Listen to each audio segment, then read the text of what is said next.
चलो बच्चों फिर शुरू करते हैं। आज क्या करना है? रीवैल्यूएशन। अब सर ये कौन सा नया टॉपिक लेके आए हैं? अब क्या करें भाई? रीवैल्यूएशन एंड रीअसेसमेंट, दो बातें हैं।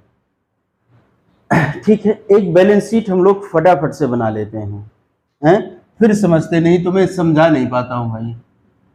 ये बनी बैलेंस शीट,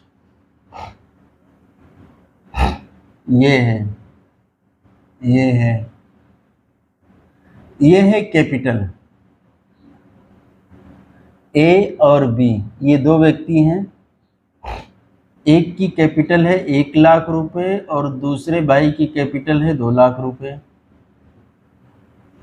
ठीक है, क्रेडिटर है हमारा ए नाम ना रखो, कुछ और रख दो, मोहन। क्रेडिटर 2,00,000 रुपए का है। अच्छा, वो फिगर मैच कर रही, दूसरी फिगर रखने 50,000 का है। ठीक है, इधर ले लेते हैं हम बिल्डिंग। बिल्डिंग का दाम है 1,50,000। अब ध्यान देना पड़ेगा, अभी तक हम लोग क्या बना लेते थे? Extract of balance sheet. अब तो हम बैलेंस शीट बनाने आ गए हैं, तो फिर क्या करना पड़ेगा? ध्यान रखना पड़ेगा, इसका टोटल 3,50,000 है। ठीक, इधर का भी टोटल मुझे 3,50,000 लाना है। अब कुछ बच्चे सोच रहे होंगे ऐसे कैसे कर रहे हैं? अभी मैं क्वेश्चन फ्रेम कर रहा हूं, अभी मैं पढ़ा नहीं रहा हूं। हम लोग साथ में मिल करके क्वेश्चन बना क्यों रहे? आप लोगों का भी योगदान रहेगा तो अच्छा लगेगा आपको। फिर ये मशीनरी है, मशीनरी मान लो इसमें है 50,000 रुपए की। एक और कोई चीज है, क्या कहते हैं, चलो कैश एंड बैंक बैलेंस लिख लेते हैं। बाकी बचा हुआ कैश एंड बैंक बैलेंस में डाल देते हैं। कितना बचा? 1,50,000। टैली कर गया ना? हमको बहुत बड़ा सा नहीं बनाना है 2 1 3 3.5 और ठीक है, ये क्वेश्चन है। अब रीवैल्यूएशन और रीअसेसमेंट दो बात है, एक होता है रीवैल्यूएशन, दूसरा होता है रीअसेसमेंट। रीवैल्यूएशन असेट का होता है और रीअसेसमेंट लायबिलिटी का होता है। असेस का मतलब है किसी चीज का निर्धारण करना। ठीक है, जब इनकम टैक्स वगैरह पढ़ेंगे तो वहां पर कॉन्सेप्ट आता असेसमेंट ईयर। क्यों? क्योंकि वहां पर लायबिलिटी की बातें होती हैं, कितनी टैक्स की लायबिलिटी बन रही है, बात समझिएगा। यहां पर हम असेट का रीवैल्यूएशन करेंगे और क्या कहते हैं, लायबिलिटी का रीअसेसमेंट करेंगे। मैंने अभी पीछे की जो क्लास में पढ़ा है वो एक बात पढ़ी थी कि अगर वैल्यू बढ़ जाती है तो प्रॉफिट होता है और अगर कम हो जाती है तो। और पढ़ा है या नहीं पढ़ा है, कोई अकाउंटिंग नहीं भी पढ़ता है उस व्यक्ति को पकड़ो, एक रिक्शे वाला चल रहा हो उसको पकड़ो, है रुको, तुम इस रिक्शे को कितने में खरीदे हो? अगर उसने कहा 10,000, उसे मुझे रिक्शे का दाम नहीं पता है, और तुम कह दो कि आज हमने इसके दाम को बढ़ा दिया, 12,000 कर दिया, अब तू बता ये 2,000 क्या है, तेरा प्रॉफिट या लॉस? हो कहेगा साहब इसमें कौन सी बात आप पूछ रहे हो, 2,000 का प्रॉफिट हुआ। अब मैं पूछूंगा ये बता ये प्रॉफिट किसका है? कहेगा मेरा है। सीधी सी मतलब मेरा नहीं कहेगा, अपना प्रॉफिट, जो रिक्शे का ओनर है। तो अगर मैं कहता हूं कि बिल्डिंग 1,50,000 रुपए की है और अब मैं कह रहा हूं रुको इस बिल्डिंग की फिर से मैंने वैल्यू निकाली और ये 2,00,000 की हो गई, हो सकती है बिल्डिंग की वैल्यू तो 1 से 1.5 से 2 हो ही सकती है। अब कुछ लोग ये सोचने लगे कि 1,50,000 में कौन सी बिल्डिंग मिल रही। भाई दाम पर मत जाना, अभी मैं कंसेप्ट पढ़ा रहा हूं। तो अभी बिल्डिंग जो 1,50,000 की है इसका दाम 2,00,000 हो गया, और आज क्या हो रहा है, लोगों का प्रॉफिट शेयरिंग रेशियो चेंज हो रहा है। इसमें हिडन प्रॉफिट है, कितने का हिडन प्रॉफिट है? 50,000 का। That should be distributed in existing profit sharing ratio. A और बी का प्रॉफिट शेयरिंग रेशियो नहीं दिया गया, अब हम लोग परेशानी में आ जाएंगे, कहीं ढूंढना पड़ेगा ना। नहीं आएंगे, आ जाएंगे, बताओ क्यों? बराबर मान लेंगे, ये तो हम लोग पढ़ चुके हैं पहले से। तो कोई यहीं से शुरू कर रहा है तो उसकी अलग समस्या। कुछ लोग करते हैं कि हाँ यूट्यूब पर गए और एक क्लास ढूंढ लिए, ये वाला टॉपिक खोलने लगे। अब उनको तो समस्या होगी, पीछे से ढंग से पढ़ा नहीं है, अब वो कहेंगे अरे ये तो समझ नहीं आ रहा। तो अगर क्वेश्चन में दिया नहीं है तो प्रॉफिट शेयरिंग रेशियो देने की जरूरत नहीं, हम एज पर पार्टनरशिप एक्ट मान लेते हैं। और पार्टनरशिप एक्ट कहता है कि अगर तुमने व्यवस्था नहीं करी है, it should be assumed that the profit should be distributed equally, equal profit distribute होगा, तो ए और बी का रेशियो अपने आप से बराबर बराबर हो जाएगा। तो हमने क्या किया, हमने कहा रुको, ध्यान देना, लिखना मत, अभी लिखना नहीं है क्योंकि मुझे कुछ और भी पढ़ाना है, इतने में बात नहीं बनेगी। हम लोग थोड़ा इसको देखते हैं। बिल्डिंग की वैल्यू सपोज करिए इंक्रीज हो गई है, कितने से, 50,000 से। मशीनरी की वैल्यू बढ़ गई है हमारी, मशीनरी, ये बिल्डिंग थी और ये मशीनरी की भी वैल्यू बढ़ गई है 10,000 रुपये से। एक और इसमें आइटम लिख लेते हैं, स्टॉक लिख लेते हैं, या फर्नीचर लिखते हैं, स्टॉक नहीं, फर्नीचर लिख लेते हैं, फर्नीचर भी लिख लेते हैं 50,000। अब कैश एंड बैंक लिखते हैं 1 लाख, ठीक है ना, थोड़ा सा चेंज कर दिया हमने। अब यहाँ पर जो फर्नीचर है हमारा, उसकी वैल्यू डिक्रीज हुई है 20,000 से, और लाइबिलिटी जो मोहन नाम की है उसमें भी थोड़ी वैल्यू डिक्रीज हुई है, लाइबिलिटी मोहन, इसकी वैल्यू डिक्रीज हो रही है 10,000 रुपये से। देखते हैं ये है क्या। एक ऑप्शन ये है कि जो बिल्डिंग की वैल्यू बढ़ी है तो हम क्या करेंगे, हमने जर्नल एंट्री पढ़ रखी है। सर आप बार बार जर्नल एंट्री की बात करते हो, अब भाई करेंगे, अगर आपने 11th में नहीं पढ़ा है तो फिर से जनरल एंट्री पढ़ लीजिए, कोई दिक्कत है क्या। तो यहां पर हमने लिखा बिल्डिंग, बोलो फट से बोलो, बिल्डिंग की 50,000 रुपये वैल्यू बढ़ी है तो क्या करेंगे, बिल्डिंग को डेबिट करेंगे, जाहिर सी बात है। तो building account should be debited by 50,000। ये प्रॉफिट किसको डिस्ट्रीब्यूट किया जाना है, 2 पार्टनर्स को। मैंने कहा अभी लिखना मत, 1 मिनट रुक जाओ। 2 एज कैपिटल अकाउंट, 2 बीज कैपिटल अकाउंट। क्या करना है, बोलो बोलो बोलो बोलो, 25,000 ये हम कर सकते हैं, लेकिन वास्तव में हमको ये काम करना नहीं। मैं सिर्फ लिख करके इसको रफ इसलिए कर रहा हूं कि आप समझ लीजिए, ऐसे नहीं करना। हम इसके लिए एक अकाउंट ओपन करते हैं, that name is called revaluation, ठीक है। तो जो भी हमारा प्रॉफिट या लॉस हो रहा है उसको हम कहां ले जाएंगे, पहले रीवैल्यूएशन अकाउंट में ले जाएंगे, और जो रीवैल्यूएशन का रिजल्ट आएगा उसको हम पीएसआर में डिस्ट्रीब्यूट कर देंगे। बात समझ में आ रही, उसको क्या करेंगे, पीएसआर में डिस्ट्रीब्यूट कर देंगे। तो कैपिटल अकाउंट में सीधे ट्रांसफर करने से बेहतर यह है कि इसको रीवैल्यूएशन में ट्रांसफर किया जाए, ठीक है। तो हमने लिखा है टू रीवैल्यूएशन।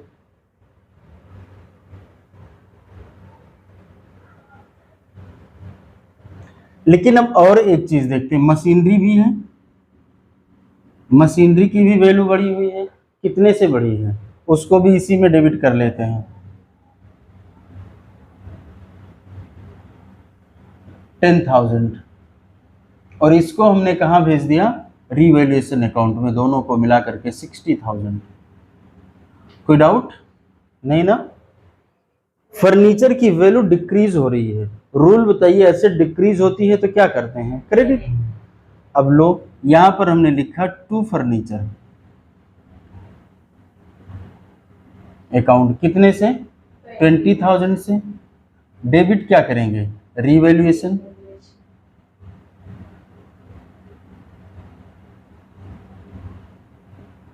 $20,000 से। लायबिलिटी डिक्रीज हुई है, लायबिलिटी डिक्रीज होती है तो क्या करते हैं, डेबिट करते हैं। मैंने कहा था ना 11th में, ये आजीवन ध्यान देना है। अब जरा बता दो, पर्सनल, रियल और नॉमिनल से हम क्या करते, कोई मुझे बता दे, जो बड़े बड़े ज्ञानी लोग पढ़ाते हैं पर्सनल रियल ना, कुछ तो झगड़ा कर लेते हैं, ये तो मैंने पढ़ रखा है। तो लायबिलिटी डिक्रीज होने पर क्या होती बताइए, डेबिट होती है ना। तो क्या करेंगे, मोहन को डेबिट करेंगे और टू रिवैल्यूएशन।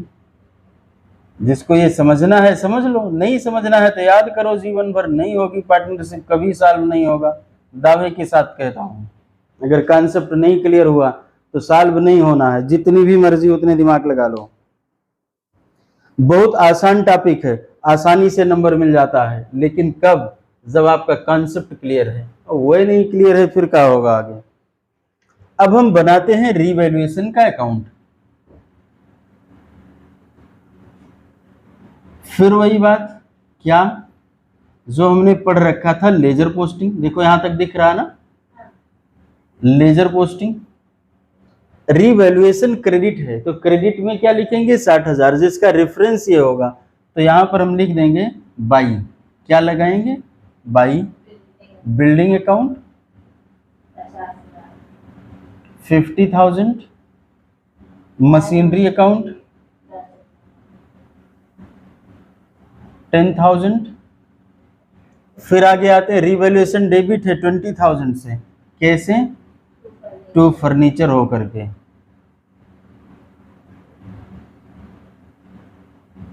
ठीक, फिर रिवैल्यूएशन क्रेडिट है तो यहां लिखेंगे बाई मोहन 10,000 रुपये। टोटल कर लीजिए इधर, 50, 10, 60, 10, 70, 70,000, इधर 20 है। क्या करना होता है, पार्टनर्स को देना होता है, ठीक है। तो लिख देंगे टू कैपिटल, कैपिटल किसकी है, ए की होगी और बी की होगी। इनको कितना देंगे, 25,000, और इनको कितना देंगे, 25,000। कुछ भी मुश्किल नहीं, क्या मुश्किल है, क्या ऐसा रिवैल्यूएशन में पढ़ाना है जो समझ में नहीं आ रहा है। एंट्री कर देते हैं, क्या लिखेंगे बताइए फटाफट से, रिवैल्यूएशन डेबिट, यही तो ना,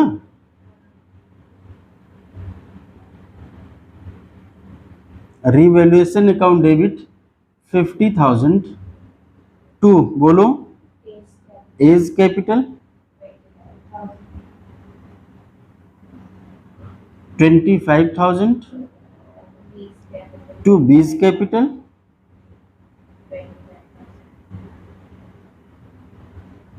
25,000। कुछ भी मुश्किल नहीं है तो बता दो, नहीं है ना, रफ करें सवाल को।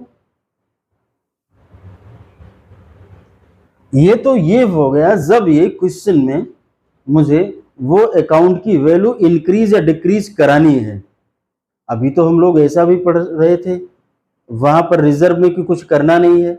अब अगर ऐसा हो जाए, मान लो वो कहता है, कौन कहता है, बुक में जो क्वेश्चन लिखा वो कहता है कि इनकी वैल्यू को चेंज नहीं करना है। लो नई कहानी आ गई, क्या वैल्यू चेंज नहीं करना है, तब क्या होगा, तब पार्टनर्स जानते हो क्या कहेंगे, कहेंगे भाई ध्यान दो, हमारा जो गेनिंग या सेक्रीफाइसिंग रेशियो है उसमें हमको कुछ एडजस्टमेंट कर दो। सर यहाँ तो आपने गेनिंग सेक्रीफाइसिंग अभी तक कुछ बताया ही नहीं है। रिवैल्यूएशन डिस्ट्रीब्यूट करते हुए आपको गेनिंग सेक्रीफाइसिंग की जरूरत तो होती ही नहीं है जब आप उसको बुक्स में क्रिएट कर रहे हो, हमने पीछे से ही तो पढ़ा है। तो ये क्या चेंज इन पीएसआर नहीं है, अरे ये चेंज इन पीएसआर के पहले वाला है। चेंज इन पीएसआर हो, डेथ हो, रिटायरमेंट हो, इससे कोई लेना देना नहीं। हाँ इस कारण से हो रहा है क्योंकि पीएसआर बदल जाएगा, लेकिन इसका ये मतलब नहीं है कि ऐसे इस तरीके से जो हम आगे क्या कहते हैं दूसरे किसी नियम को लगा देंगे। तो यहाँ पर अब हमने कहा कि इन दोनों का रेशियो ए और बी का इक्वल इक्वल तो दिया गया है, अब ये 2:1 के रेशियो में हो जाएंगे। ठीक है, अब मुझे इनका गेनिंग और सेक्रीफाइसिंग निकालना पड़ेगा। ए का देखते हैं, ए का न्यू रेशियो कितना है 2/3, पुराना कितना था 1/2, 6 हो जाएगा, और यहाँ 4 होगा, यहाँ -3 कितना हो जाएगा 1/6। बी का बोलो 1/3। पहले कितना था 1/2। आप निकालिए एलसीएम लेंगे 6 2 -3, यही ना, -1/6। ये न्यू रेशियो था, ये ओल्ड रेशियो है। नया रेशियो जिसका बड़ा है उसने कुछ अर्न किया तभी तो बड़ा है, मतलब गेन किया है। तो किसका बड़ा है, इसका बड़ा है, यहाँ पर गेन हो रहा है। ये सब खुद डिसाइड कर लेना है, और ये सेक्रीफाइस हो रहा है। जो गेन करता है उसको पैसे देने पड़ते हैं, ठीक है, उसको डेबिट किया जाता है। तो यहां पर क्या करेंगे, A's capital account debit to B's capital, यही तो करना है। कितने से, ये तो निकाला ही नहीं हम लोगों ने, ये तो नहीं निकाला ना। क्या हम इसी तरीके से इसमें से कर दें? नहीं भाई, सिर्फ मैं ये ध्यान दे लूंगा कि पहले हुआ क्या था। तो आप ये देखना, आप बिल्डिंग का दाम बढ़ा हुआ था कितने से, 50,000 से, और क्या था, मशीनरी का दाम बढ़ा था कितने से, 10,000 रुपए से, और क्या हुआ था, तो ये हो गया 50 और 10 60,000। लेस फर्नीचर, जो फर्नीचर की वैल्यू हुई थी डिक्रीज, वो कितने से थी, 20,000 से, ये माइनस हो गया। अब कितना बचा, 40,000।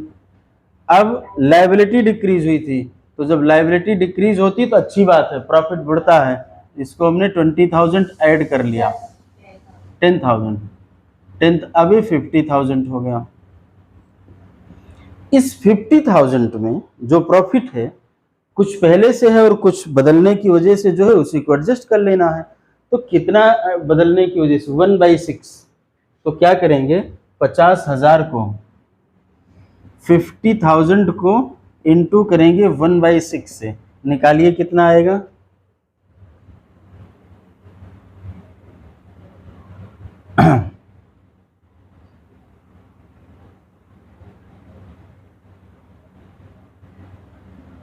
कुछ इतना आ रहा है ना,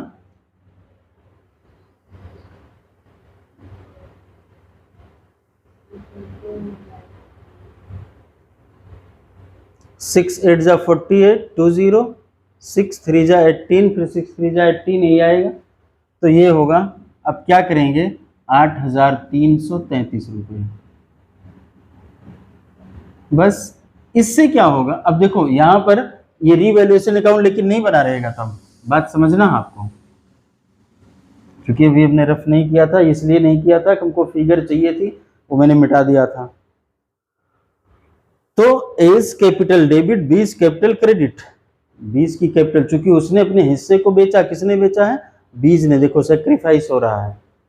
बस यही है रिवैल्यूएशन, रिवैल्यूएशन में और कुछ नहीं है। बात समझ में आ रही ना, रीवैल्यूएशन और रीअसेसमेंट में कुछ नहीं। हाँ, अब वो आपको क्वेश्चन में सिर्फ इधर उधर कहीं घुमा दे, कहीं कुछ कर दे, तो पार्टनरशिप नहीं, वो आपका जनरल आईक्यू होता है, और लोग ये समझ लेते हैं मैं तो पार्टनरशिप नहीं कर पाया हूँ।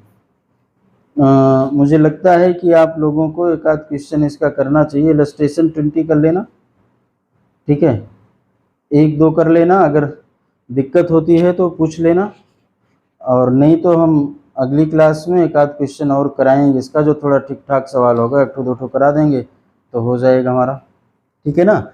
वैसे टॉपिक तो लगभग ख़त्म ही हो गया है, टॉपिक में कुछ और बचा नहीं है, जो या तो पीछे पढ़ लिया होगा हम लोगों ने, और या जो भी है, तो ये टॉपिक हमारा कंप्लीट होता है। फिर मिलते हैं अगली क्लास में अगले नए टॉपिक के साथ, या इसके सवाल करेंगे पहले, तो हम कोई नया चीज़ डिस्कस करेंगे, ठीक है ना। तो अगली क्लास में क्वेश्चन